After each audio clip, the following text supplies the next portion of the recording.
Start po tayo sa gawain ng Panginoon. Gawin na po natin ang siglang awit ng Panginoon. Lahat.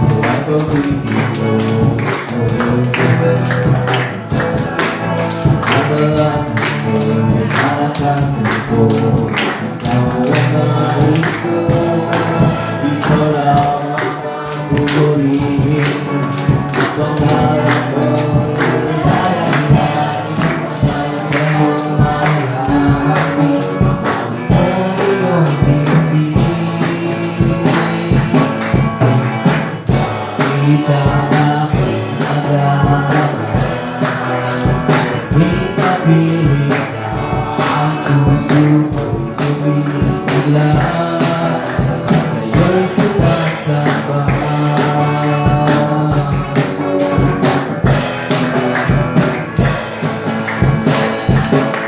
Akala ko ang pag-ibig ko, oo sa'yo.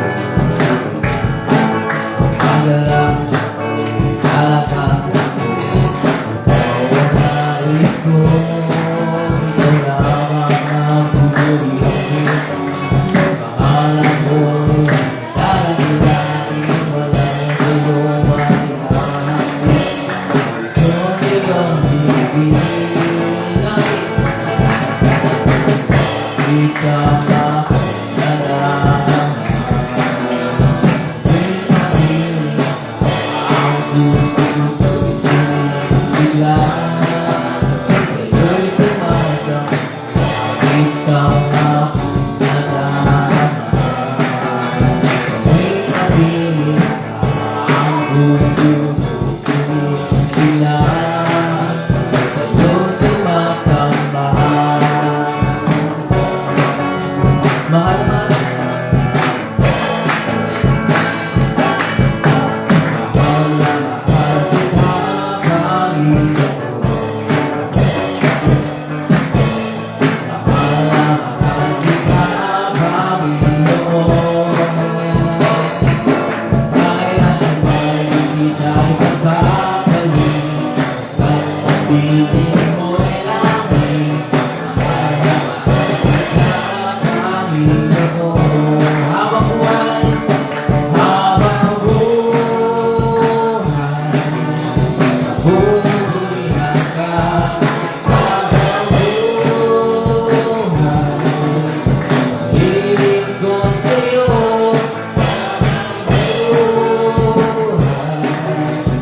Buhay ko sa'yo, mahal na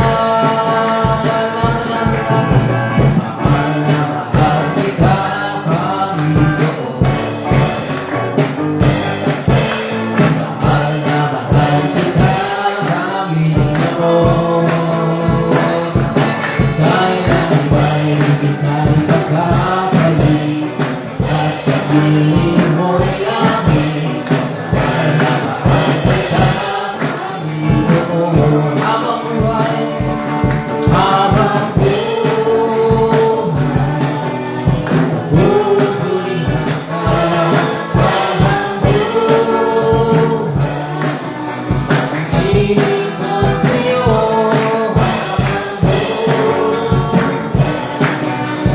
Buhay ko sa'yo, inaalay. Habang buhay, habang buhay, pupurihan ka. Habang buhay, hiling ko sa'yo. Habang buhay, buhay ko sa'yo, inaalay. Tataas ka ang Diyos namin, magpupuri sa'yo. Tataas ang Diyos namin, sumasamba sa'yo. Dapat kang sumangga, napupuri at pasasalamat sa lahat. Taas ang Diyos, tataas natin ang Diyos. Tataas ang Diyos namin, nagpupuri sa'yo. Isa pa, tataas ang Diyos namin, sumasamba sa'yo. Dapat kang sumangga, napupuri at pasasalamat sa lahat. Taas ang Diyos, walang nakakasama.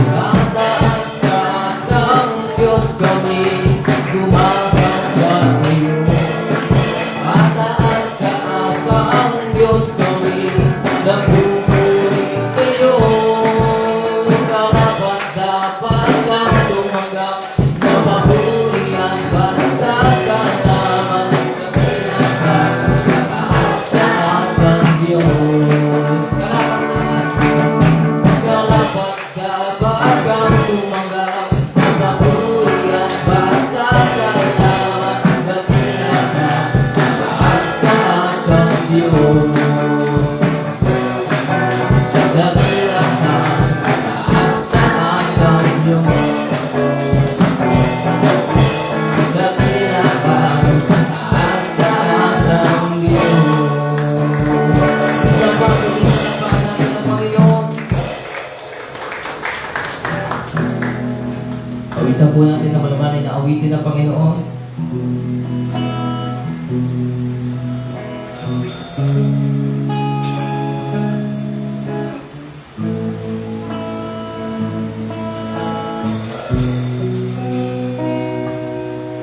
Ano bang nakita mo sa akin ay nais mo?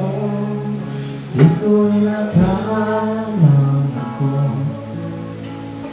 Ang pinili mo dahil sa malilim kong daan, tinawag ang aking pangalan ng kasalanan ko. Kahit di kailangan sa iyong yakap, ako'y di nabibitaw sa iyong tawag.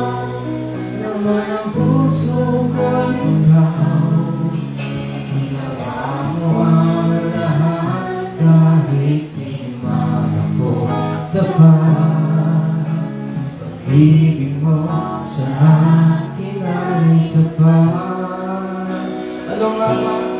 Ano nga ba nakita mo sa akin ay ninais mo? Ito'y nakalang ako.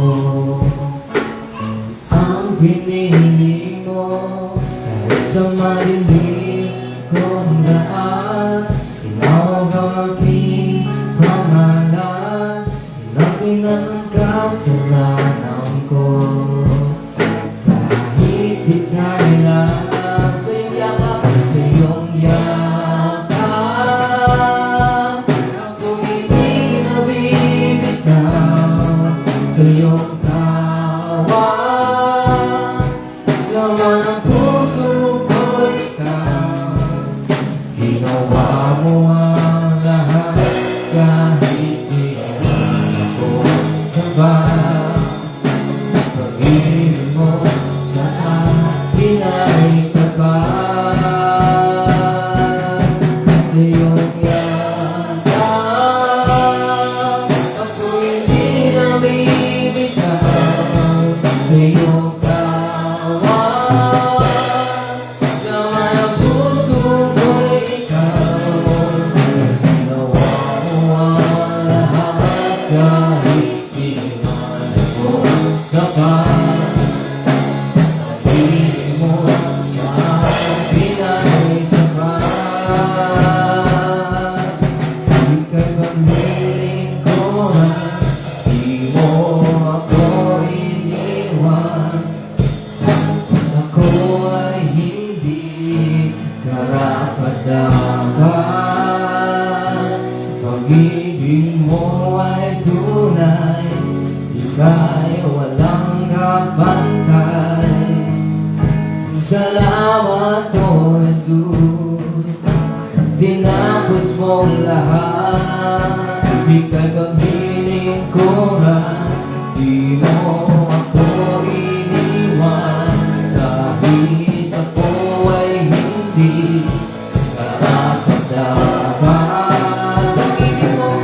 Pag-ibig mo ay tunay, ika'y walang kapantay. Salamat po, tinapos mo lahat. Iyong yakap, ako'y hindi nabibitaw sa iyong tawag. Laman ang puso ko'y ikaw, ginawa mo ang lahat kahit di man ako dapat. Pag-ibig mo sa akin ay sapat. Sa iyong yakap, habang pinagbuhay natin ang Panginoon. Hallelujah, hallelujah. Glorify your name, we praise you, God. We praise you, honor and glory, power and praise. Hallelujah. Ito ang pinakalat na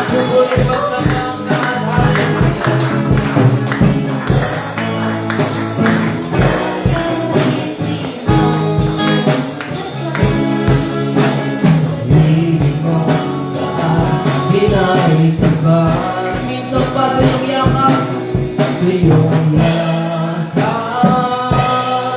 ako'y hindi nabibitaw sa iyong kawan, na mga puso ko'y ikaw. Ginawa mo ang lahat kahit hindi ako tapat. Pag-ibig mo sa akin ay sapat. Ano bang nakita mo sa akin ay ninais mo? Di ko inakalang ako ang pinili mo. Kahit sa madilim kong daan, tinawag ang aking pangalan. Inangkin ang kasalanan ko, kahit di kailangan. Minsan pa, palakpakan natin ang Panginoon. Hallelujah, hallelujah, glory, glory.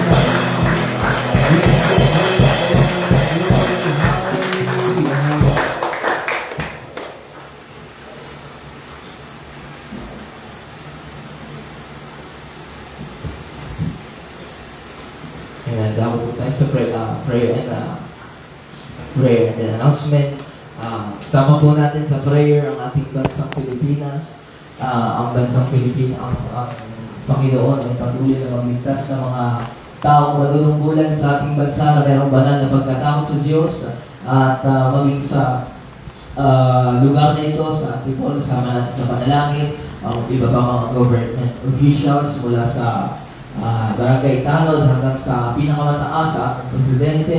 Sama natin sila sa panalangin na patuloy ang Diyos makialam sa ating bansa, maging ang leadership sa ating fellowship sa pamumuno ng ating pastor sa Prescott, Arizona, Pastor Greg Mitchell, at ang mga international leaders, Pastor Tommy, Pastor Richard Ruby, Pastor Harold Warner, Pastor Paki Rash. Sama natin sila sa panalangin at maging ang leadership dito sa atin sa Pilipinas sa pamumuno ng ating pastor, Pastor Alberto de Cepeda, at ang mga regional churches. Sama natin sa panalangin sa Lucena, Pastor Erin Herente, sa Tacloban, Pastor Nal Bugdaya, sa Davao ni Pastor Frank Benaventura, sa Iloilo ni Pastor Yelo Saville, at ni Pastor Charlie Carias ng Cebu City. At sama natin sa panalangin ang ating Mother Church sa pamumuno ng ating pastor, Pastor Rico Herrera, ang kanyang sambahayan, ang kanyang may bahay,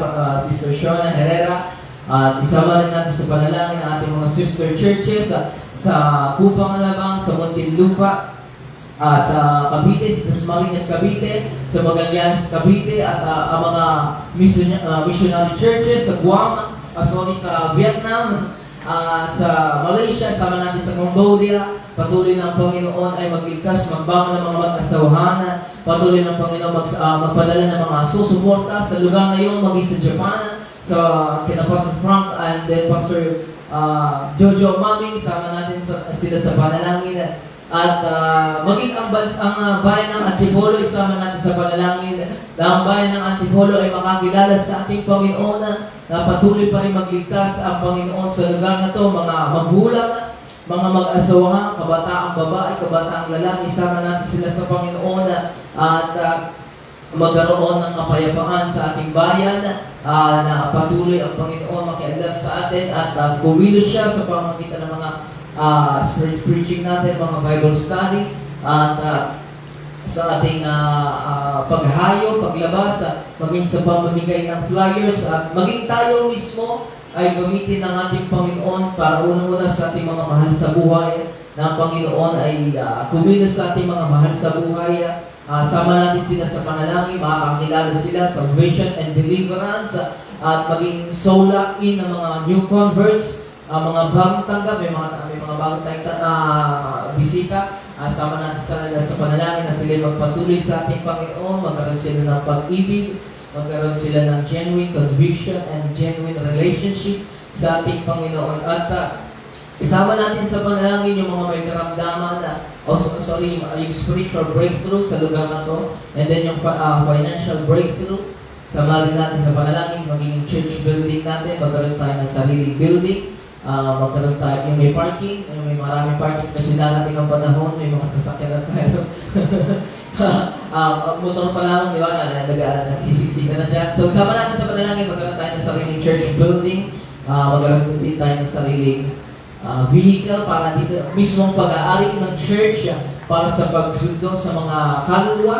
At isama na natin sa panalangin yung mga may karamdaman na healing request, si Sister April Garcia, Brother Lolo Tataro, maging yung mga iba pang may karamdaman, maging sa ating kalagitnaan, kung meron kang karamdaman na ilapit natin sa Panginoon. At sa oras nito, sino sa ating kalagitnaan may pangailangan? Pero bago yun, tayo mananalangin. Next pa, palakpakan natin ang Panginoon. Yan, hallelujah. We glorify your name, Jesus. We give you praise and honor and glory. Sa iyo pa rin ang pinakamataas na papuri at pagsamba o Diyos. Salamat po, Panginoon, na ang banal na mga pangyarihan sa lahat. Gumilos ka, Panginoon, minsan pa sa umagang ito. Minsan pa, kasihan mo ito ng iba na Espiritu. Katagpuin mo kami. Apukawin mo kami ng banal ng Espiritu, Panginoon. Mangusap ka sa puso ng bawat isa, maging anlabi ng iyong mga ngaral sa umagang ito. Iyong pong bahiran ng iyong banal na dugo, Panginoon, na patuloy kumibigkas sa aming mga puso. At maging tulungan mo kami, Panginoon, na magkaroon ng malawak na pag-unawa sa iyo. Ihanda mo po ang aming puso. Ihanda mo po ang aming mga pakinig, Panginoon. Lalabas kami muli sa iglesia ito na dala ang iyong biyaya, Panginoon, na mayroong pagbabago sa aming mga buhay, maging mga prayer requests, ang mga announcements sa unahan, Panginoon, aming dinadalangin na iyo po itong bigyan ng katugunan, Panginoon. Hindi pa ba, Panginoon, na inaangkin na namin ang katagumpayan sa iyong pangalan, sa pinakamatamis at makapangyarang pangalan ni Jesus. Amen. So, makakaupo na pa tayo ang bawat isa. Pwede niyo pong kamayan yung isa't isa, lalo-lalo yung mga baguhan. Niyo pong entertain at para sa ating announcement, syempre tuloy-tuloy pa rin po ang ating pananalangin sa umaga. Meron po tayong prayer ng 7 a.m. At sa hindi naman makupunta ng 7 a.m., kung may pasok ka ng alas 7 ng umaga, pwede kang pumunta dito alas 5 o 4 ng umaga or gabi, pag uwi mo, diba? Pwede kang dumaan dito sa church upang manalangin. Bukas po ang church 24/7. Opo, 24/7 dahil may tao po dito, pwede po kayong pumatok. Need nyo po ng tulong or ng payo, gusto nyo manalangin, open po ang church ng 24/7. Basta mag-chat lang po kayo or basta may tao po dito. At samahan natin sa panalangin yung impact team dito na gaganapin. Meron po tayong impact team na gaganapin sa March 21. So umaga po yun, bandang alas after lunch. Dito ba lahat magkakainan? Dito lahat magkakainan. O magbaon na rin kayo na parang meron tayong dagdag sa kainan lang. Pwede tayong pumunta sa Sabado po yun. Kaya natin ina-announce para makapaghanda tayo. Kung kinakailangan umabsent tayo sa trabaho. Amen ba? Kung kinakailangan may pasok, kung kinakailangan umabsent sa schools, absent tayo. Kayo yun.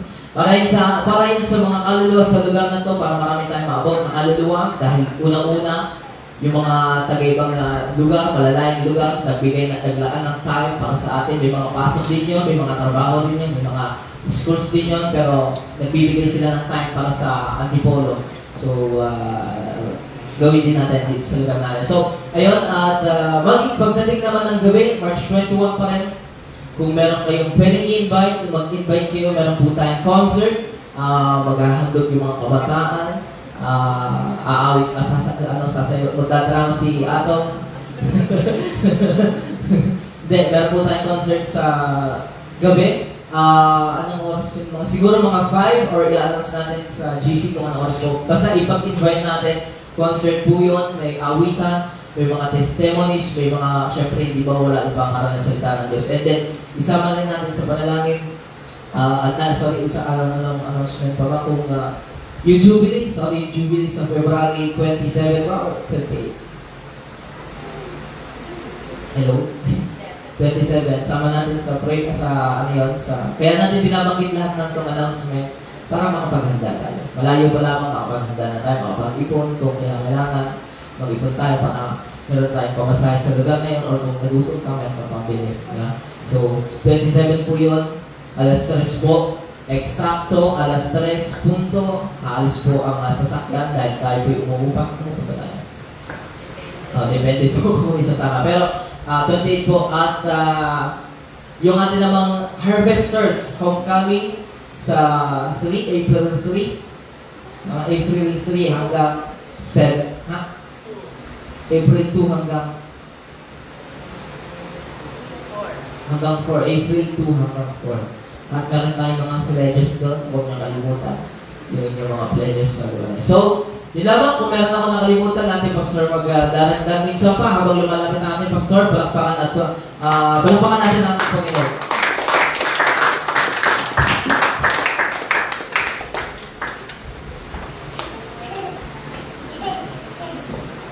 Okay, so sa magandang umaga sa bawat isa. Pinagkakala ko kayo ang mga kasama sa dawal ng ating Panginoon. Okay. Meron akong naalaala ng isang aking isang karanasan, hindi ko malilimutan. Pinaniwala na sa nabanggit ko na dito. Kaya ko na ito dito nagamit ko na. Minsan ay umuwi ako ng bahay. Dahil nung panahon na yun, nung oras na yun, ay napakalakas ng ulan. Umuwi ako ng bahay noon. At yung bahay, nung pinatnang ko ay sarado. Ang lakas ng ulan. Bumupus ang ulan, napakalamig. Kumakatok ako doon sa pintuan, sa bahay namin yun. Walang nagbubukas. Kaya pinipina ako nababasa doon sa labas at nilalamig. Gusto ko nga makapasok sa loob para at least magandang katayuan, hindi nababasa. Makakapag-relax sa loob. Talaga kahit anong ganito na tok-tok doon sa bahay, ay talagang walang nagbubukas. Hanggang sa dumating yung nagbukasan na yung bintana at sumilip yung mga kapitbahay. Kung ano ba yung ingay na yan, ay talagang wala talagang nagbubukas. Ginawa ko, sumilip ako, pumunta ako sa parte ng likuran, sumilip ako. Kung mayroon pa tayong tao o wala, nakita ko mayroon natutulog yung kapatid kong bunso. Tulog na tulog. Sarap ng tulog niya. Totoo, siyempre, hindi na naman ako dun sa labas. Kaya nang maulan talaga, malamig, kaya hindi komportable ang aking katayuan. Kaya ang pilit kong ginawa, yung butas, mukha ko nung malilit na butas sa tinikit ko yung aking bibig talaga. Luwita! Buksan mong pinto! Ay, wala talaga. Hindi talaga kumikilsipin ako, hindi talaga kumikilsipin. Hanggang talagang nawala na yung control ko talaga. Binakarampal ko na talaga, hindi ko talaga. Naglalabasan na talaga yung mga O, may tao ba yan? May tao ba dyan? Kung meron ko, ando ko sa loob yung kapatid ko. Dapat ako ano na nangyayari diyan. Wala talaga. Hindi talaga. Hindi makakas. Dahil sa hindi naman nila kasi sinabi, dito ka nalang sa amin. Dahil na lang makapagpukas yan o magising yung bukas. Kaya nandun pa rin ako. At sa yung time na yun na talagang basang-basa ako. Kaya lost control na talaga. Ginawa ko talaga, mayroon pang maliit na doon, nakita ko medyo mahot na mahina yung binakbak ko talaga yun. Lumusot ako, halos maganda bugalos yung kamay yung aking katawan. Pagpasok doon sa loob ng bahay namin, bumaba ako. At talaga nakita ko sa loob na ito, sumigaw pa sa harapan na, Rina! Ano ba? Ano nangyari na sa iyo? Wala pa lang makasama itong taong ito. Ginawa ko sa sobrang inis ko talaga. Punta ko na siya. Binuksan ko yung tubig, pinunugin ko yung baka. Pinunugin ko yung baka. Binuksan ko talaga. Sobrang inis ko na nga. Tapos kontrol nga eh. Basa siya. Alam mo, pagkabukas ng umanog siya, tapos yung ginawa na. Tumayo gano'n kasi inano lang niya yung kanyang, ibinalin lang niya doon sa partikulonan ng kanyang paa, pinalagay ng paa niya yung ulo niya at natulog ulit. Hindi nagtanong, hindi nagsabi paano ba nakapasok. Nakakatuwa, pero yun ay isang karanasan na hindi ko malilimutan sa aming buhay. Na meron pang tao talaga di sa nagano.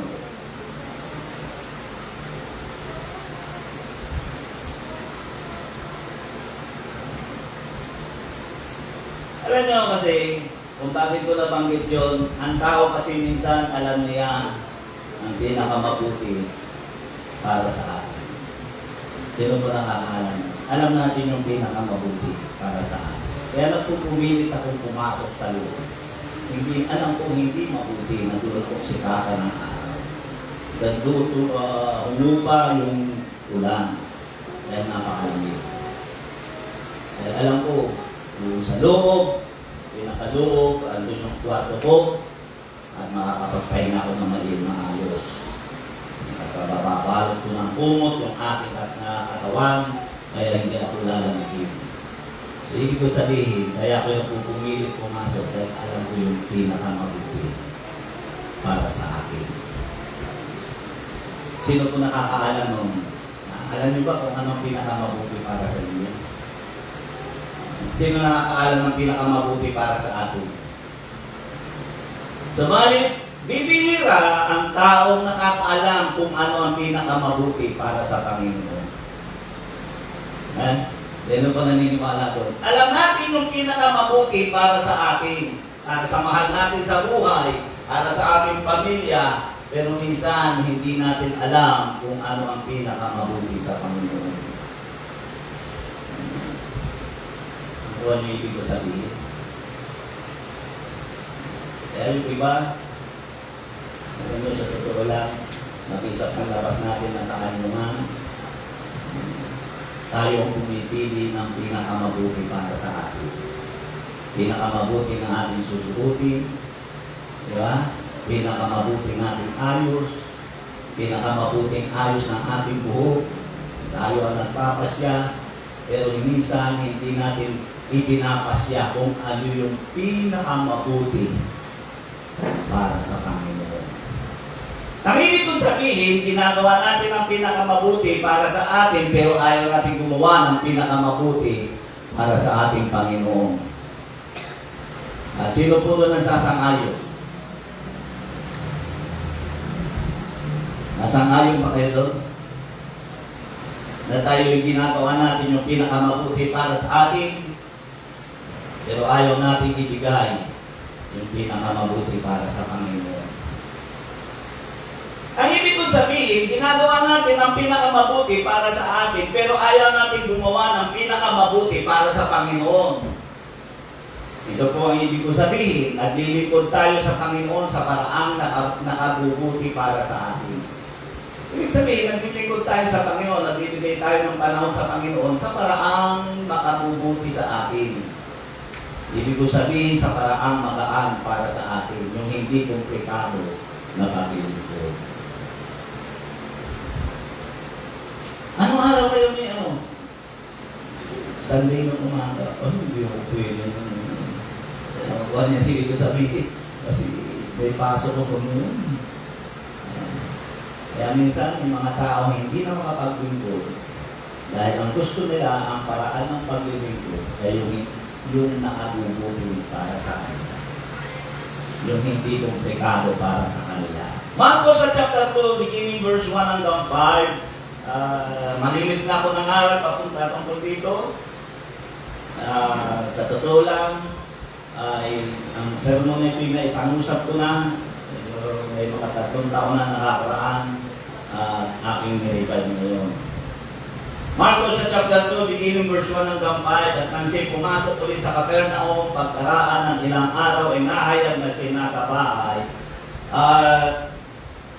Marami nagkakapipon, ano pat hindi na magkasya kahit sa pintuan man at sa kanila isinaysay niya ang salita. At sila'y nagsidating na may dalang isang lalaking lumpo sa kanyang nasuuso ng 4. Verse 4, at nang hindi sila makalapit sa kanya dahil sa karamihan ay kanilang pinakbak ang bubungan ng kanyang kinaroroonan, at nang iya'y kanilang masira ay inihugos nila ang higaang kinahihigan ng lumpo. At pagkakita ni Jesus sa kanilang pananampalataya ay sinabi sa lumpo, anak, ipinagkatawad ang iyong mga kasalanan. Kayo panandali ang panalangin, dakila at tapat na Diyos, na may likha ng langit at ng lupa, ang dalangin mo po, pagpalain mo po dakilang Diyos ang iyong salita sa oras na ito. Nahiram mo ito ng iyong banal na Espiritu, ang dalangin ko po, Panginoon, pagpalain mo, buksan mo ang puso't isipan namin, ang pinakamabuti sa buhay namin. O God, ay buksan mo dakilang Diyos. Magawa namin ang pinakamabuti na nararapat sa aming buhay, O God, para sa iyong ikaluwalhatian sa pangalan ng Diyos. Amen. Sa kasaysayang ito, ay nagpapakita na ang paglapit sa Panginoon ay may tatlong stage. Dahil na, makita natin dito, mayroong 4 na lalaki, nakakita sila ng isang lumpo. Hindi walang sinabi kung yun ay kanilang kamag-anak o kaibigan.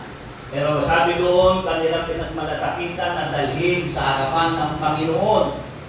Pero pagdating nila doon, nakita nila anong sabi roon, puno na. Wala na silang paraan para madala sa Panginoon, sa harapan mismo ng Panginoon ang lumpo. Kaya nung ginawa nila, umakyat sila sa bubong. Sinampa nila yung lumpo doon sa ibabaw ng bubong, binutas yung bubungan. Violation na yun. Pero mo yun, buti at kung hindi sinabi kung kaninong bahay yun eh. Pero mo yun, naapektuhan yung may-ari ng bahay. Umisita ng marahil si Jesus doon, nagturo siya. So maraming tao dumating, hindi katulad dito, luwag na luwag. Ang sabi roon, dahil hindi na sila makapasok, kung nakit nila yung lumpo sa bubungan, binutas yung bubong, hindi hugos pababa sa Panginoon yung lalaki lumpo.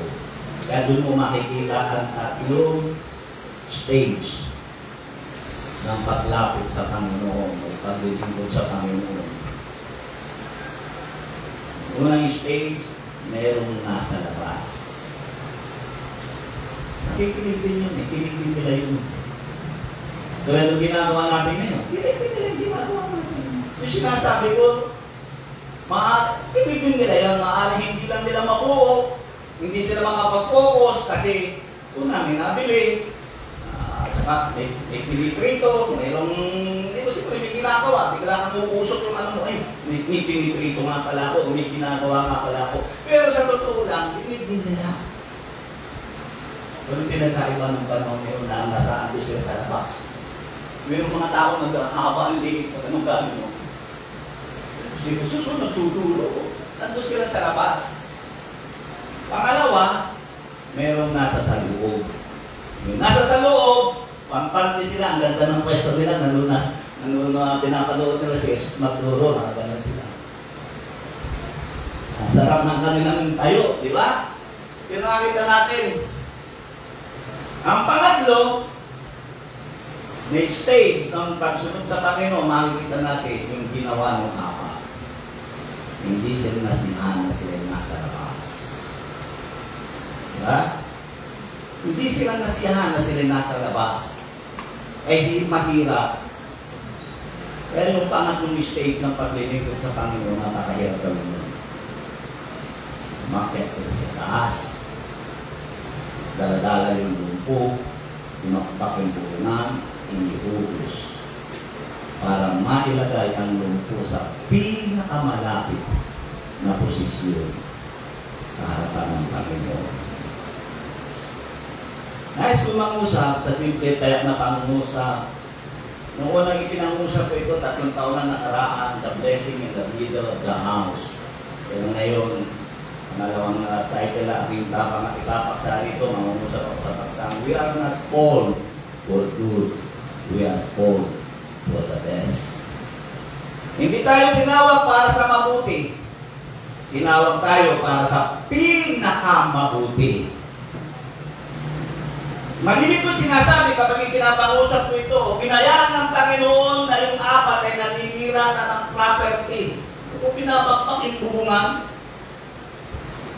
di ba? Di pwede na sabihin, di ba pwede ba kapag-intay sa labas? At kung anong kailangan nyo, paglilingkuran kayo pagkalabas ko. Unawain ninyo, maliit ang lugar, at tayo po muna. Huwag kayong mamerwisyo. Di ba? Hindi ko rin sinabi ang Panginoon na gano'n. Pinabayaan niya. Bakit? Kasi yung ginagawa ng apat, hindi na yung para sa kanila. Para na yung sa kanila. Nung Miyerkules pinanggit ko, sabi ko, pag pinakapagmabuti, para sa atin yun. Pero pag pinakamabuti, ang ginagawa mo para sa Diyos yun. Ha? Kaya dapat. Kaya nga sabi ko, pag para sa atin, minsan, iba, hindi tayo nagpapabuti. Ayaw natin magpapabuti. Kasi sa atin, mabuti yun. Pero dapat mong makunawahan, ang pinakamabuti, ibigay mo sa Panginoon. At ang pinakamabuti, yung maayos mong personalidad. Hindi yung gusto mong ayos. Ano ba ang ibig ko sabihin?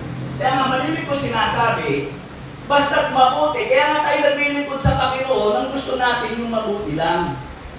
Ayaw natin ang pinakamabuti. Kasi nga, pag pinakamabuti, mahirap nang gawin yun. Kita mo, hirap nang ginawa nila. Kailangan pa umakyat sa bubungan, baklas yung bubong, kumuha ka ng tali, kumuha ka ng abra, martilyo, kumuha ka ng hagdan. Maraming proseso pag ang ginawa mo'y pinakamabuti. Kaya maraming tao ang naglilingkod, ang gusto lang nila, yung mabuti. At uulitin ko, pag sinabing mabuti, para lang sa iyo yun. Kaya una na nais kong bigyan ng pansin, to be a part of something is better. Hindi sinabi ng Panginoon na yung mga nasa labas ay hindi pagpapalain. Nakikinig nasa labas. Dahil mabuti yun, dahil kahit pa paano, binibigyan nila ng atensyon ng mga pakinggan ng tito ng Panginoon. Diba? Palagay ko naman may iniwan din silang gawain. Kaya lang, hindi na sila nagsikap na naroon sila sa pinakaluto. Alam niyo, minsan, lalo na pag ang tao ay nasa mababa ang moral ng espiritu, kalimitan ng pinipili nila yung sa hulihan. Ito hindi kasi halata. Kasi iilan tayo. Pero pagka bumibilang tayo na isang daan, makikita mo yung mababa ang spiritual na moral na andun lagi sa hulihan. Maraming hindi na salamat na patayo ko sa mga. Hindi naman ano, pero kalimitan talaga gano'n na nangyayari. Dito na tayo. Diba? Pero yung pinaka-the best, naghahangat ng pinakamabuti, kita mo pati yun sa aura nila. Ang suot, pinakamabuti. Amen po ba? Pag ikaw ay tumayo sa hulihan, ibig sabihin mo, ang suot mo doon, yung mabuti na para sa iyo. Tama na ito. Diba? Ganun yun, di ba? Tama ba po o mali? Pero baka, ang suot mo talagang napakaganda at napakaayos. Ibig sabihin niyang para yun sa Panginoon. Aminin man natin o hindi ang katotohanan, mayroong mga tao ang paglapit nila kay Jesus ay hanggang sa labas lang. May mga taong hanggang doon lang ang kaya nilang ibigay. Ang ibig sabihin, hanggang pagsang-ayon lang ang kaya nilang ibigay sa Panginoon. May mga taong literal na nasa labas lang sila dahil nakikinig naman nila ang ibig ng Panginoon, pero may mga tao na bagamat nasa loob, nakaupo, nakikinig, pero ang puso nila ay nasa labas. Naiiwan ko yan, yung project eh. Uy, nakulit ko ba yung project? Kalimitan yan, ng mga karaniwan na yan. Nakikinig pero ang puso nila ay nasa labas. Kadalasan dito sila yung nag-i-amen pero ang puso nila hindi sangkot sa ginagawa sa loob. Ang bahay ay ginawa para sa nasa sa loob. Tama ba yun? Ang bahay ay ginawa hindi para doon sa mga nasa labas. Kung gagawa ka ng bahay, hindi para doon sa mga tao sa labas. Gagawa ko ng bahay para doon sa mga pamilya ko, mga nasa loob. Ano man pwedeng ibigay ang bahay sa isang tao, sa isang alagang hayop ko, ito ay nagbibigay o maibibigay lang niya sa taong nasa sa loob. Una, yung lilim, sa tanghaliang tapat. Kailangan natin yan, di ba? Katulad ito nakaraan. Nasa Lucena po kami, konferensya, umabot kami ng Friday. Wala lang namin yung motor, single na motor. Wala pang plaka, umalis kami madaling araw. Umalis kami ng madaling araw para walang mga chocolate boys. Wala magagawa, bago-bago talaga yung motor namin na kinuha, wala pang plaka, wala pang registro. Kagustuhan namin makapunta roon. Ano nga ba? Bakit ganun ang ating gobyerno? Bakit ganun ang una? Napakahirap ng plaka, mag-issue ng plaka ng LTO. Ngayon, hindi lang plaka ang napakahirap i-issue, pati CR. Hindi yung CR doon, ha? Certificate of Registration. Yung copy ng certification, wala daw angkop na papel. Magbasa kayo sa social media, nagre-reklamo ang taong bayan. Ano nangyayari na sa gobyerno natin? Hindi ko malaman kung ba't ganyan ang LTO. Okay, balik tayo doon sa ating ba't ba tayo napunta sa LTO? Lilim sa katanghaliang tapat, protection sa ulan, o sa sama ng panahon. Ayun na nga pala, dahil matanghaliang tapat doon, na konferensya kami, nung lumabas kami, talaga napakainit. Kasi doon sa loob ng Diyos, aircon. Paglabas ko ang init, kasi nung ito agad na helmet ko para hindi kasi matagal, naipit yung aming sasakyan, yung motor namin, dahil sa dami ng sasakyan, hindi ka gagawin ng labas. So, protection sa ulan o sama ng panahon, katulad ng karanasan ko, yung introduction ko, yung bahay ang magbibigay sa iyo ng protection. At ma-impwing at mayapang pagtulog, tulad yung nangyari ko sa aking kapatid, sa tukang himbing ay payapang-payapa sa pagtulog. Wala siyang pakialam kung sino yung nagwawala. Kasi payapa na nasa loob ng kanyang bahay, ng kanyang kwarto. At ito yung nangyayari lang para sa nasasakupan ng hubungan ng bahay. Sa legal na usapin, pwede mong gamitin ang salitang trespassing ka kung ikaw ay membro sa loob ng bahay. Pero ito yung malupit. Dahil sa Bible, makikita natin ang Panginoon ay nagsalita ganito. Kung ang pangalan ng Panginoon ay tumataan sa loob ng bahay na iyon o building na iyon, sa titig mismo ng Panginoon ang galing, ang nasa labas ng pintuan na iyaon, na kung saan tumatahan ang pangalan ng Diyos mula sa loob ay mayroon kang marinig, hindi po kayo nakikilala. Ibig ko sabihin, kahit sa mga nasa loob, may sinabi ang Panginoon na hindi po kayo nakikilala. Makikita natin dito sa Matthew chapter 25, verse 11 to 12. Yun kasi Isaiah ng 5 matalino at ng 5 mangmang. Sabi roon, Matthew 25, verse 11 to 12. Pagkatapos ay nagsirating naman ng makitang dalaga na nagsisipag, sabi, Panginoon, Panginoon, buksan mo kami. Tapos sumagot siya, sinabi katotohanan, sinasabi ko sa inyo, hindi ko kayo nakikilala. Dati silang nasa loob, pero hindi na sila mapagbuksan. Kasi na hindi sila preparado. Wala silang ilaw, wala langis.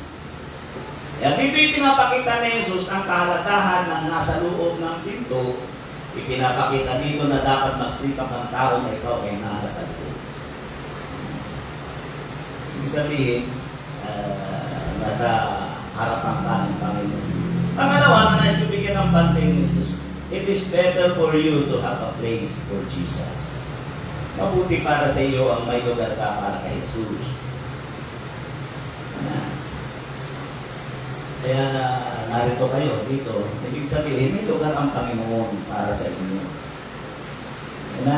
Kailangan mo maging bahagi ka ng nasa loob o pagsasangkot. Dahil kasi nga mayroong mga tao nasa loob ka, pero hindi nasasangkot. Ang karamihan ng himala na may kinalaman sa pangangailangan ay ginagawa ay sa loob. Mga kwento sa Bible o kung dito, makikita natin ang babaeng bao na may utang, ang langis niyang kapatak ay dumami ay sa loob ng bahay. Kung kayo ay nasusundan niyo yung mga tinatinuturo ko, makikita niyo ito, tako mo nito sa inyo. Ano sabi ng Panginoon? Ano sabi ng lingkod ng Panginoon? Manghiram ka ng sisidlan, pumasok ka sa loob ng tahanan mo, ibuhos mo at magsara ka ng iyong pintuan at ibuhos mo ang langis.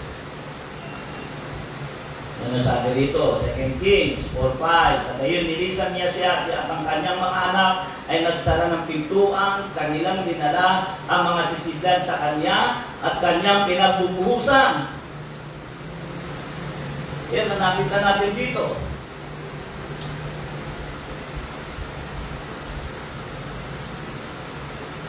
Ang presensya ng Diyos ay para sa mga taong mapamaraan. Yun ang nakikita ko dito sa pinag-aaralan natin. Ang presensya ng Diyos ay para sa mga taong mapamaraan. Eh, nakita naman natin, nung pagdating ng 4, sarado na. Pero hindi sila pumayag. Hindi totoo sa kanila yung salita, better luck next time. Naku, nakahuli tayo. Balik na tayo sa susunod. Kaya sabi ko sa inyo, ito pinag-aaralan natin, binasa natin, dito pinakikita yung tatlong stage ng paglapit sa Panginoon. Hindi nila sinabi, better luck next time. Kaya naman na-receive nila ang biyaya, ang pagkilos ng Panginoon sa kanilang buhay. Nakikita natin din sa 2 Kings chapter 7 verse 4, yung mga 4 na kitungin. Kayo na lang magbasa sa inyong mga personal na pagbabasa sa inyong mga Bible. Meron doon 4 na kitungin, sila may ketong at mayroong salot sa bayan. Ang ginamit ng Panginoon ay yung 4 na kitungin para makalaya sila mula sa pagpupog ng kalaban ng bansang Israel. Sa pang bagay, ang pananampalataya ay nakikita ay sa loob, hindi sa labas. Hindi mo masasabing may pananampalataya yung mga nasa labas. Di ba? Sangayon ba kayo? Kaya kayo narito dahil may pananampalataya kayo. Totoo yun. Dahil dito nabubuo ang pananampalataya sa loob. Hindi sa labas. Kaya hindi nila pwede sabihin, ang lahat ng tao may pananampalataya. So kung nasa may pananampalataya ka, kung lahat ng tao may pananampalataya, dapat walang tao sa bungang. Dapat narito lahat. Tama ba? Kaya hindi totoo yung salitang lahat ng tao ay sumasampalataya. No! Ang pananampalataya ay nakikita ay sa loob, hindi sa labas. Kaya ka nasa labas, ang pananampalataya mo, mas papakalain ka sa iyong ginagawa sa labas kaysa sa pagpunta mo sa gawain ng Diyos. At yun ang tama ron. Isa pang bagay, ang tunay na relasyon sa Panginoon ay nabubuo ay sa loob, hindi sa labas. Yan ang huwag natin kalilimutan. Ang sabi rito sa Matthew chapter 12 verse 47 to 48, at may nagsabi sa kanya, narito ang iyong ina at ang iyong mga kapatid na nakatayo sa labas, na ibig nilang makausap ka. Ngunit siya'y sumagot at sinabi sa nagsabi sa kanya, sino ang aking ina at sino ang aking mga kapatid? Narito ang aking mga kapatid at ang aking mga ina. Ang lahat na nakaupo sa harapan ko, sila ang mga kapatid ko mga ina. Ngunit pinangungusap na Jesus na ibig sabihin ang relasyon ay nabubuo ay dito. Yung iba nga, dito nakakuha ng jowa eh. Nasangkayo pa kayo eh. Diba? Dito nakakuha ng jowa. Diba? Ano ba ibig sabihin? Dito nakatagpo ng kabiak. Kaya ang relasyon ay dito binubuo. Hindi sa labas. Ang relasyon sa Panginoon, isa pang bagay, ang pagpapatawad ay sa loob, sila na sa gawa. Kaya nung bumaba yung lalaki, nalungko sa harapan ng Panginoon, sakalang sinabi ng Panginoon, anak, ipinatatawad ang iyong kasalanan. Kaya ang pagpapatawad, hindi po. Hindi nga, malimit yung binabanggit, hindi po. So yung, punta ka sa church, ay, pakisama mo nga ako sa prayer, ha? Sila nakaano na gano'n. Pastor, pakisama nga sa prayer yung anak ko, ha? Pero ayaw pumunta sa church. Eh dito, ang dami ko nang namit na ganyan. Pastor, pakisama naman sa prayer yung ano. Hindi po pwede yun. Kaya nga yun, isa pang angkop, isa pang larawan yun ng pagsunod sa Panginoon. Naniniwala sila, pero gusto nila sila yung nasa labas.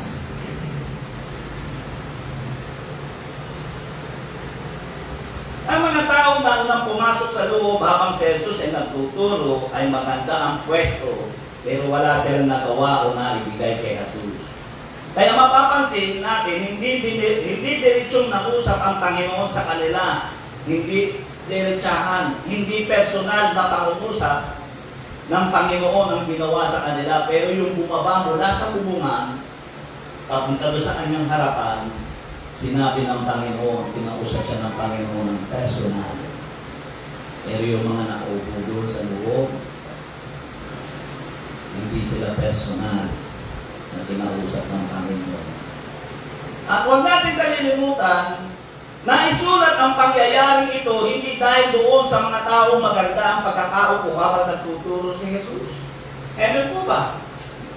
Naisulat ang pangyayaring ito dahil doon sa apat na gumawa ng pinakamabuti sa buhay nila. So, nakuha niyo ba ibig kong tubuhin? Kung wala yung apat, yung pagtuturo nito sa loob ng tahanan na yaon, hindi maisusulat. Yun ang isang bagay na dapat natin makita. At pangatlo, dito ako magtatapos, ang kailangan ni Jesus ay ang pinakamabuti. Dahil katulad ng sinabi ko nga, pag mabuti, para lang sa iyo. Ikaw lang ang nakikinabang doon. Pero ang pinakamabuti, hindi yung para sa iyo. Para sa Diyos. Pero huwag natin kalilimutan. Kaya lang minsan, yung pinakamabuti, hindi natin binibigay sa Diyos. Ibinibigay natin sa trabaho. Araw ng linggo, day off mo ngayon, sa totoo lang. Pero ginagawa mo, ipinapasok mo pa rin. Kaya binibigay mo yung pinakamabuti ay sa kumpanya mo. Kaya ang kumpanya mo ang lumayaman. Di ba? Alam nyo sa mga nagtatrabaho, ang para sa iyo lamang ay yung 8 hours. Tama ba ako? Hindi. Pag lumampas na yan, umabot na ng 10 hours yan, overtime na yan. Ginagawa mo na yung pinakamabuti para pa rin sa iyong kapakanan at sa company. Yun ang ibig ko sabihin, mga kapatid, ang pinakamabuti ay para sa Diyos. Huwag mong kunin yung pinakamabuti. Ang kinin mo. Diba? Hindi natin dapat kinukuha yung pinakamabuti, hindi natin dapat inaangkin. Ibinibigay mo yan dapat ay sa Diyos. Ito ang nagpapakita na ang pinakamabuti ay para kay Jesus. Ang ginawa ng apat, hindi na iyon para sa kanila, para na iyon sa Panginoon. Hindi na para sa kanila yun. Dahil kung para lang sa kanila, pwede sila makipagsiksikan. Makapasok sila doon sa loob. Sakali, kaso mo mayroon silang daladala nalumpo. Mahirap makipagsiksikan na may daladala ang lumpo.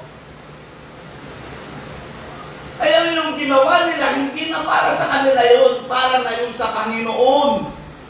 Sabi mo, para doon sa lumpo? Hindi. Para yun sa Panginoon, dahil kagustuhan ng Panginoon na yung lumpong yun ay makakilala sa Panginoon. Kaya kapag nagdadala ka ng kaluluwa mula sa labas, mga taong alipin ng kasalanan, alipin ng bisyo, walang direksyon ng buhay, walang patutunguhan, kapag dinadala mo sila dito, ginagawa mo yan hindi para sa iyo, para sa Diyos. Dahil Kalooban ng Diyos na ang tao'y maligtas. Kaya sa mga nagdadala ng kaluluwa, tulad ni Julian, dinala ang kapatid niya, hindi na yun para sa kanya. Para na sa Diyos yun.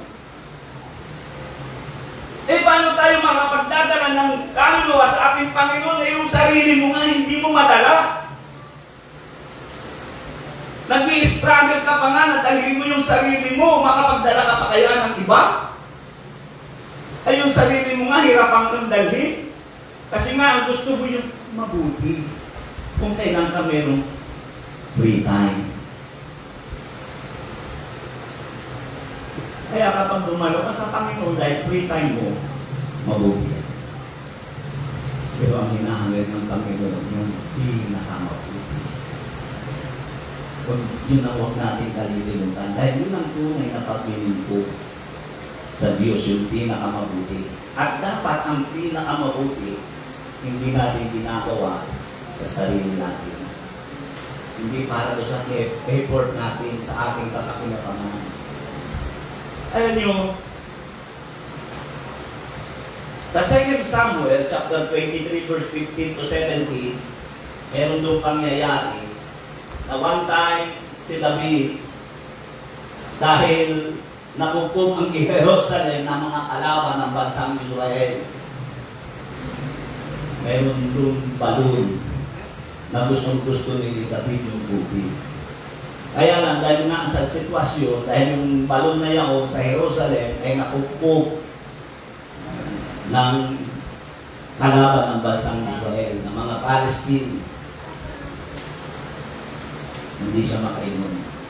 Kaya nasabi niya sa kanyang sarili, mano gawa kaya may mga tao magbigay sa akin ng tubig mula sa balon sa Jerusalem. Ay narinig yung tatlong kapitan niya, yung tatlong magigiting ng awal. Ang sabi doon, sumakasa ang tatlong magigiting ng kapitan. Nagkasundo sila.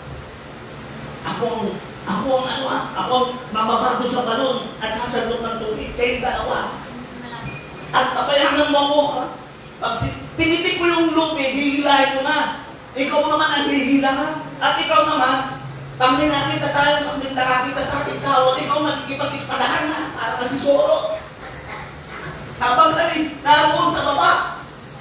Yung talaga nangyari. Kaya habang doon, sabi nung habang pumupo kayong isa, nagtubig, buwis po ngayon. Hawak-hawak naman nung isa yung lupid at yung isa naman nakikipagtagaan. Bilisan nyo! Tinatapoy ka sa pamamagitan ng espada yung kawal. Yung mga kalaban, madaling salita, napakuha sila. Yung tubig. Bulong lang yun, ha? May mag-pledge sana. Sabi na, makainom sana ako ng tubig mula sa balon ng Jerusalem. Binuhis nila yung buhay nila. Dinala ng effect, David. Ang maganda kay David, kasi David na nakahari ng 40 years sa Israel. Hanggang ngayon, hindi nabubura sa kasaysayan ang ginawa ni David dahil ang puso niya, hindi siya tumatanggap ng pinakamabuti para sa kanya. Ang pinakamabuti, ibinibigay niya sa Diyos.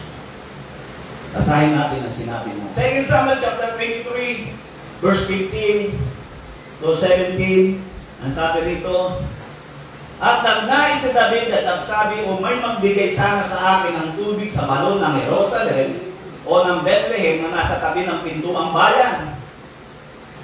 At ang tatlong malalakas na lalaki nagsisakasa sa upo ng mga Pelestio at nagsigip ng tubig sa balon ng Bethlehem na nasa sipig ng pintuang bayan at kinuha at tinala kay David.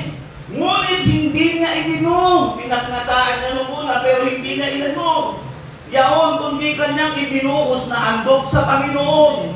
At kanyang sinabi, malayo sa akin o Panginoon, na ating gawin ito, iinumin ko baga ang dugo ng mga lalaki na nagsiparoon na ikinain ng kanilang buhay, kaya hindi niya ininom ang mga bagay na ito at ginawa ng tatlong malalakas na lalaki. Kaya tinawag siya ng Panginoon, Aman, after God's own heart. Ang lalaking malapit sa puso ng Diyos.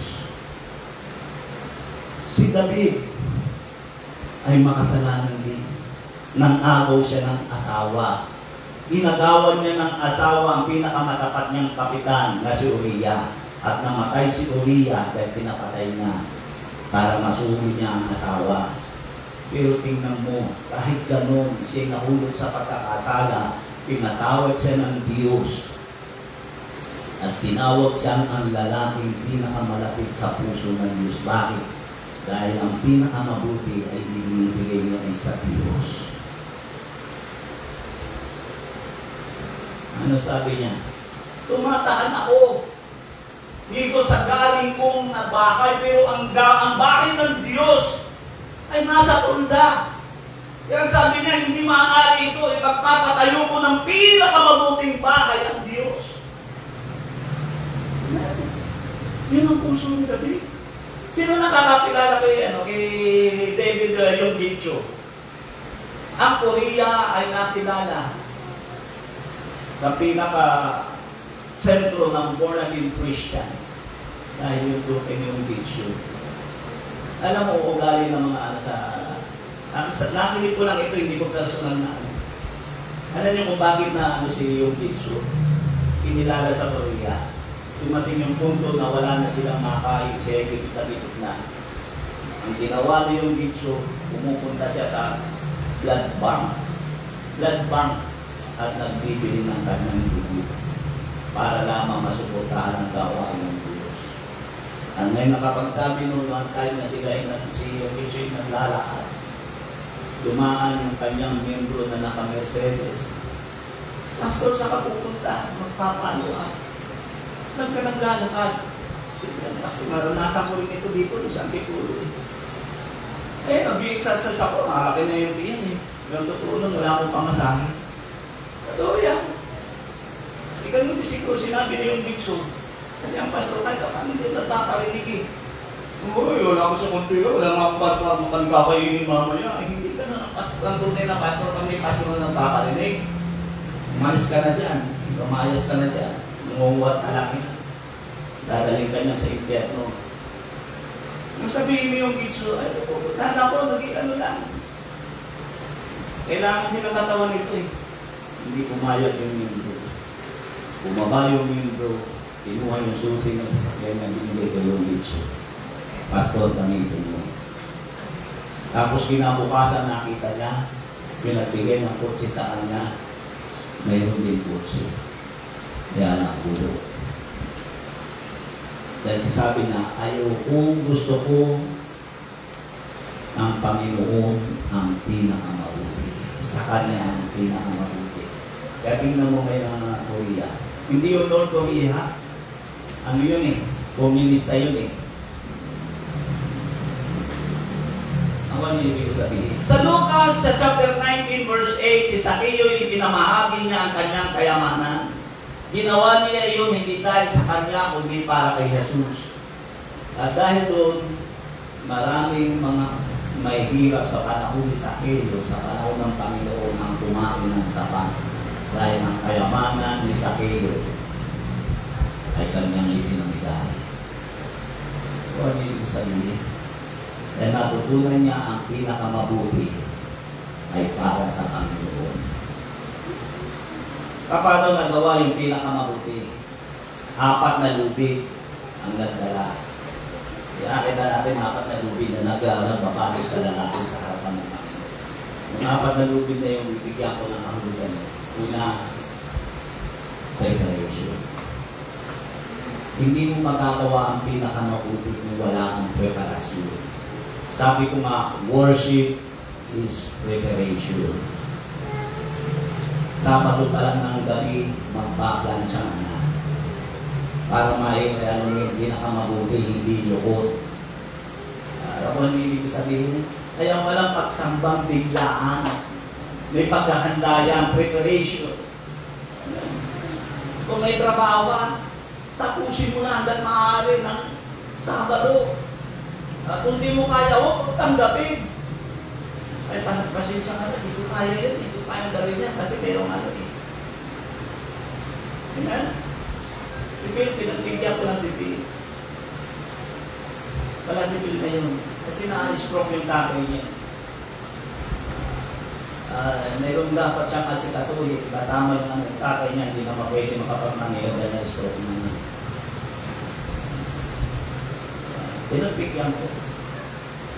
Napataka na ng relasyon niya sa kanya. Kasi sa buong buhay na, 4 na taon na sila nagsasama ni Kinsey, wala akong nakita na siya lumabsan sa babae. Kaya na yung pinagbigyan ko siya. Sa susunod na ako sa akin, pwede mo, hindi ko pwedeng tumingin gulani kailangan. Hindi pwedeng tumingin gulani. Nakita naman ninyo yung kawain ng Diyos. Pioneering pa kasi tayo ang pinag. Pioneering pa rin tayo. Ang tanda ng pioneering, si Mama pa rin ang naglalanda. Siya ang nag-ahalay ng mga mundo. Siya ang nagwawakiwa. Ang established church, mayroon may pumupunta ng mismong disciple at ang siya lang maglinis. Yun ang kahit ano ng established church. Kaya ako si Mama yung nag-aano, sabi ko, Lord, 15 years na kami dito. Palayain mo kami sa pag-ibig.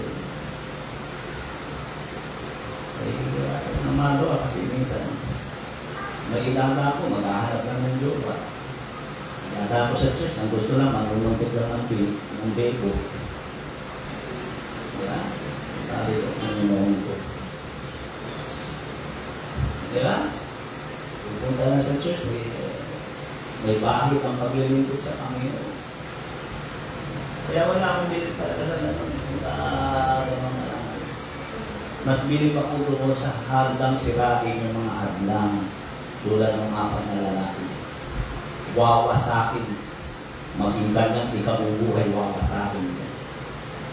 Maging kanyang trabaho, wawasakin niya. Naibigay lang ng pinakamabuti sa Panginoon. Oh, ginawa niya yan. Nasabi ko na dito yung Pastor Naro. Nandun si Pastor Naro dito na konferensya. Ginawa niya yan. Nasabi ko ba sa inyo si Pastor Naro ay sundalo. Isa siya may hawak ng kung sa akin may parang budigero siya eh. Siya may control ng lahat ng utilities, ng lahat ng property ng kampo. Siya ang may hawak ko. Walang may lalabas na bala kung hindi niya titirmahan. Walang may lalabas na prudo, langis, gasolina, bala ng baril, kahit anong damit, sombrero ng lahat ng gamit ng mga military, hindi pwede ilabas siya ang titirma. Kasi siya na yung parang ng budigero, siya na ngayon nakaan. Ang ganda ng buhay niya, sabi nga ng kanyang kasamahan, yayaman ka dyan. Dahil hindi maiwasan dyan. Maraming sideline dyan, pwede ka magpatalas ng langis. Siya may control eh. Maglabas siya ng 2 container, wala nang pakialam ng ano dun eh. Pwede siya maglabas ng isang 45 caliber. Binta niya, sa negosyante. Subitan mo na nga ito, 20,000. Sa totoo lang, laki ng pera. Ang ganda ng puwibli yun. Dami na iingit sa kanya, pero pinag-design siya ni Pastor Naro. Gusto mong gamitin na ng Panginoon, mag-design ka sa trabaho. Kaya nung mag-design, nakatanggap siya ng konting separation pay. Nandun siya lagi sa church, sabi ng pastor niya noon, maghanap ka ng trabaho. Kasi sabi talaga ni pastor, kung matino ba ang isip nito? Ang ganda na ng trabaho ko, pinag-resign ako, tapos may paghahanapin ako. Hindi mo mabubuhay ang pamilya mo kung wala kang trabaho. Yung ginawa niya, ibig niya sabihin ng pastor, magtrabaho ka, ang ibig sabihin ng pastor niya, magtrabaho ka nang hindi apektado ang gawain ng Diyos. Kaya ang ginawa niya, nung nakuha ng separation pay, binili niya ng isang banyerang isda, naglako siya ng isda. Nakapaglako pa si Mama. Isda! Dating military, naglalako ng isda. Pero ngayon, regional leader natin sa Tacloban. Ang daughter church niya, more than 30 churches. Pumunta ako doon, Dumalaw ako dahil tagaroon ng Manugang Positive. Pinagsalitahan ako, magsalita ako rito sa aking church. Naral ko ng 3 araw sa kanya. Binili niya ako lahat ng souvenir na ito. Tapos meron pang binigyan pa ako ng sobre. Pagpupas ko sa sobre, 20,000. Sabi niya, masaya ka na ba niya? Ano pastor, talagang luwa ang mata sa saya. Sino yung tinanong na gano'n diyan? Masaya ka naman dyan. Meron kami nga nasa aircon, nasa hotel kami. Sagot niya yung pagkain namin. Ang iba lang yung mag-asawa, sagot niya yung kami nga sinagot niya. Gusto rin nga sagutin yung kinang-isel. Tinanggihan lang yung isel. Pastor, wag na po kami. Iniimbitahan kami niya po. Ngayon, agree. Konferensya ulit ko, sagot daw niya ang pamasahin, sagot daw niya ang hotel ko. Iniimbitahan na ako. Sabi ko sinasabi yun, pinapakita ko kung ano yung hindi siya nagkamali na desisyon niya. Pinamili ko sa Biblia. Ngayon, pinagpapala siya ng Panginoon. Kaya preparation, isa pang bagay, giving. Kung hindi ka marunong magbigay, oras mo, buhay mo, hindi mo magagawa. Pangatlo, balancing. Pagpabalance. Hindi mo magagawa yung pinakamabuti dahil kung may pamilya tayo nang hindi ka marunong magbalanse. Kaya ang malimit ko sinasabi sa mga disciple, kung ngayon pa lamang wala ka pang asawa, hindi ka marunong magbalanse, pag nagkaasawa ka, lalo ang hindi makapaglilingkod sa Diyos, mas lalo mong babalansehin ang oras mo. So, yun. Kaya sa mga disciple natin, mga lalaki, tinuturo na agad yan, pagbabalanse ng oras. Wala kang asawa, hindi makapag-pray sa church. Hindi makasama sa impacting. Hindi makasama, wala kang asawa yun. Eh di paano na kung may asawa ka na, at 3 ng anak mo. May humihila sa dito, may humihila dito, meron dito sa likuran. Ano ka na makapaglingkod doon sa Panginoon? Eh kung binata ka, dalaga, hindi ka makapaglingkod sa Panginoon, hindi mo mabalanse ang oras mo at panahon. Malabo yan. Pang-apat, morality. Hindi mo talaga magagawa ang pinakamabuti kung mababa ang moral mo. Apektado ka ng sanlibutan. Kahalubilo ka pa rin ng sanlibutan. Hindi mo magagawa yun. Ang gagawin mo lang ay yung mabuti. Ano yung mabuti? Ang mabuti, yung paminsan-minsan gumagawin.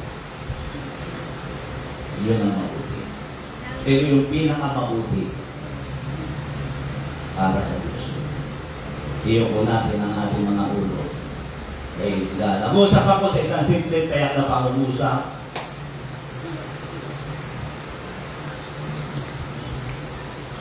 Kaya nyo mga kapatid, ang taong pumapasok sa pinakasentro ng pinatatayuan ng Panginoon, hindi lalabas na tulad ng dati. Yung mga Pariseo, sila yung laman doon sa loob ng bahay. Lumabas sila ng ganun pa rin ang buhay nila.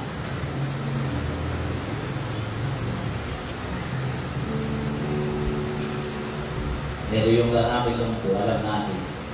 Ano sabi ko? Sabi ng Panginoon, lumayo ka, buhatin mo ang iyong higaan, umuwi ka.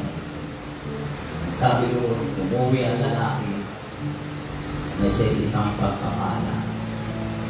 Pumunta siya sa church, nasa ibuhat-buhat. Pumunta siya ng inutin, walang silbi. Pero nang pumasok siya sa pinakalukuban, ginawa niya ang pinakamabuti sa Panginoon, umuwi siya sa isang pagpapala sa kanyang Panginoon. Nakatatayo, lumulukso sa tuwa. Yun ang blessing ng ating Panginoon. Kaya tandaan natin, ang pinakamabuti ay para sa Panginoon. Praise the name of Jesus. Nangusap ako sa simple pero pangungusap. We are not all for good. We are all for the best. Hallelujah. Tayo natin tumayo, kawitan natin ang ating Panginoon sa awitin. Praise the name of Jesus. Hallelujah.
ng Panginoon at tagapagligtas.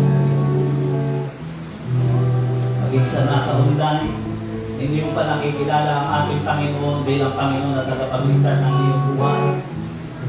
Inaayayahan kita ng isang panalangin ng pagtanggap sa Panginoon. May bisita tayo, hindi ba maanyayahan dito? Hindi ka ba maanyayahan dito? Ang tatanggapin mo, ang tatanggapin mo si Jesus bilang Panginoon at tagapagligtas ng iyong mananalangin na bumalas. Ulitin mo yung tatanggapin ito. Ituloy mo yun sa sarili manalangin. Sana sa online, baka sakali ako na meron hindi pa nakapakilala sa Panginoon. Ito ang tamang panahon na para tanggapin mo ang Panginoon bilang Panginoon at tagapagligtas ng iyong. Sabay ka sa aming panalangin bilang pagtanggap sa Panginoon. Ulitin mo muna ng tatanggap ito, Panginoon. Sa oras na ito, inaamin ko po na ako'y nagkasala at nagkulang sa iyong harapan. Pero sa oras na ito, nagpakasi ako na tanggapin ka bilang aking Panginoon at tagapagligtas ng aking buhay. Binubuksan ko ang aking puso, inaanyayahan kita ang pumasok at maghari sa pinakasentro ng aking buhay. Isulat mo rin ang aking pangalan sa aklat ng buhay upang sa iyong muling pagbabalik ay makasama mo ako doon sa buhay na wala hanggan. Maraming salamat, Panginoon, sa pangalan ni Jesus. Amen. Praise God. Dakilang Diyos na may tingkanan namin at matulungan mo, Panginoon. Dahil ang aming kapatid na ito, dakilang Diyos, mangusap ka sa kanyang puso. Lord, ang kamunting oras na aming pinagsamahan sa oras na ito, dakilang Diyos, ikaw ang mangusap sa buhay niya. Pusin mo ang puso niya, mangusap ka sa pinakasentro ng puso niya, O God. Ipaunawa mo sa kanya lahat ng bagay, bigyan mo siya ng pananampalataya at pagkakilala sa iyo, God. God, marami pong salamat, Panginoon. Itinatagupilit ko sa iyo, Panginoon, ang iyong anak, dakilang Diyos, sa oras nito. God, pagpalain mo siya, dakilang Diyos. Tulungan mo po siya. Bigyan mo siya ng pananampalataya at pagkakilala sa iyo, God, sa pangalan ni Jesus. Praise God. Thank you, God. God bless you. Okay. Praise God. Hallelujah. Praise the name of Jesus. So sa oras na ito, binubuksan ko ang altar sa lahat. Ikaw nakakaalam ang ating katayuan kung ano ang binibigay mo sa ating Panginoon. Huwag kang matakot. Ang isang hagdan, para hindi natin magawa ang pinakamabuti para sa Panginoon, takot. Yun talaga ang totoo. Takot ang nagiging hagdan. Kaya minsan hindi natin magawa ang pinakamabuti. Kaya minsan ang ginagawa lang natin yung mga bagay na inaakala natin hindi komplikado. Tandaan mo, ang takot ay magbibigay sa iyo ng limitasyon. Tandaan mo yan. Ay humingi ka ng kalakasan sa ating Panginoon, magawa mo ang lahat ng bagay na ayon sa kalooban ng ating Panginoon. Lord, tulungan mo po, Panginoon, ang iyong mga anak. Lord, anuman ang dahilan dakilang Diyos. Upang hindi namin magawa ang ayon sa kalooban mo, ikaw ang mangusap sa kanilang buhay dakilang Diyos. Lord, tulungan mo po, Panginoon. God, palakasin mo po, Panginoon, ang iyong anak. Pagpalain mo po, Panginoon, ang mga aling kapatid. Aral na ng tahanan na ito, dinadalangin ko po sa iyo. Lord, tulungan mo po sila, gawin mo sila mabuting halimbawa sa bayan na ito ng Antipolo, dakilang Diyos. Samahan mo po sila, dakilang Diyos, ang kanilang mga pag-iyak, dakilang Diyos, pananampalataya. Hinihingi mo po, Panginoon, ay samahan mo, dakilang Diyos. Yes, Lord, O God, i-bless mo ang buhay nila, O God. Pagpalain mo ang iyong anak na ilang Diyos. Lord, O God, salamat po, Panginoon, sa iyong kabutihan. Lord, pagpalain mo ang ina ng tahanan na ito, dakilang Diyos. God, mangusap ka sa kanyang mundo. Pagpalain mo po siya at kabutin mo lahat ng kanilang pangangailangan, dakilang Diyos. Yes, Lord, O God, i-bless mo ang kabataan nito, dakilang Diyos. Buksan mo ang kanyang puso at kaisipan, dakilang Diyos. Yes, Lord, O God, bigyan mo ng imayong pananampalataya ang iyong anak, dakilang Diyos. Ano man ang katanungan sa puso niya, bigyan mo po, Panginoon, ang kasagutan. Yes, O Lord, O God, in Jesus' name. Pagpalain mo mga kabataan nito, dakilang Diyos. God, the Lord of God, salamat, Panginoon, sa iyong kabutihan, O Lord, hinihingi mo, Panginoon. Pagpalain mo po siya, patuloy mo buksan ang puso niya at kaisipan, unawaan niya, O God, na hindi kami mabubuhay kung iwalay sa iyo, God. Pagpalain mo po siya, O God, mangusap ka sa puso niya. I-bless mo ang buhay niya, dakilang Diyos, O God. Maraming pong salamat, Panginoon. God, salamat po, Panginoon, sa iyong kabutihan. Kaya nga tayo nakatid tumayo, awin na natin ang Panginoon.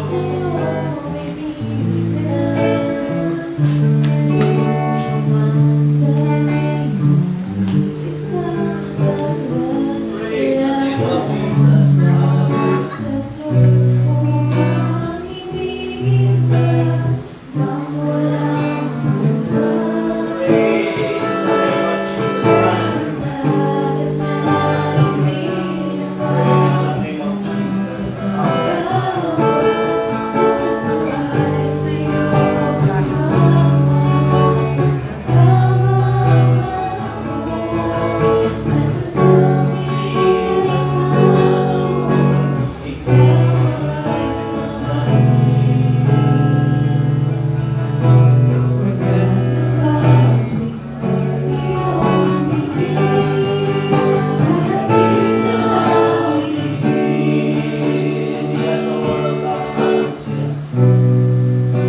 Praise the name of Jesus. Hallelujah. Minsan pa ulitin natin, pasalamatan natin ang dakilang Diyos. Maraming salamat, Panginoon, sa iyong kabutihan at sa iyong biyaya, O God. Pagpalain mo ang gawain mo, dakilang Diyos. Ang mga bagay na hindi mo kayang gawin, ikaw ang gumawa, dakilang Diyos. God, marami pong salamat, Panginoon, sa iyong kabutihan. Sa pangalan ni Jesus. Amen.